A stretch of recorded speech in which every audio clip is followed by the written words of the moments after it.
baleylot, tov tov lehodol Hashem. One time. Ay ay ay leagid baboker chasdecha, chasdecha leagid baboker chasdecha,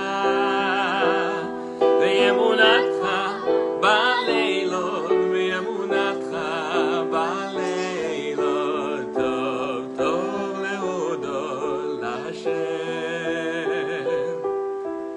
tov tov lehodol Hashem.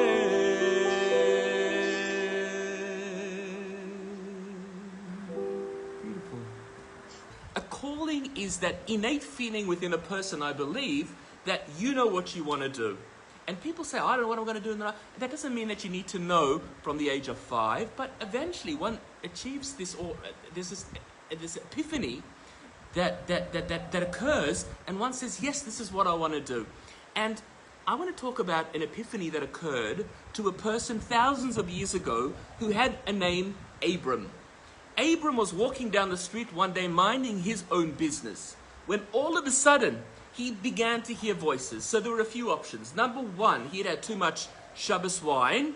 Number 2, he'd been knocked on the head. Or number 3, there was some sort of spiritual experience that was occurring to this man Abram. And the truth is that Abram became known as Avraham, because we add an initial hey, imbued within him God's name, the hey, and he became the first Jewish person. He accepted his calling. And I think him and his wife Sarai, who became Sara, the two of them as a team led the way. And God says to them, guys, you have to go. And they don't even know where they're going to go. Leave your family house, leave your country, leave your birthplace to a land that I'm going to show you. And you know what? They decided that they were going to go. The Torah doesn't tell us what was their discussion. I'd love to be a fly on the wall when Abraham came home to Sarah after his little experience, when God spoke to him and said, Sarah, guess what? We're leaving everything that we know and we're heading off. Where are we going? I have no idea where we're going, but we're going somewhere. Imagine Sarah. She would have been crazy. She would be going, what are you talking about? But somehow or another, they made that decision together that they were going to blaze a new trail ahead and they were going to follow their calling. Sometimes we just need to listen to that inner voice that tells us, you know what, this is what I want to do. It might not be what the people around me want to do. I might need to stand out from the crowd. I might need to be brave, and I might need to say, you know what, this is not what you want, but it is what I want.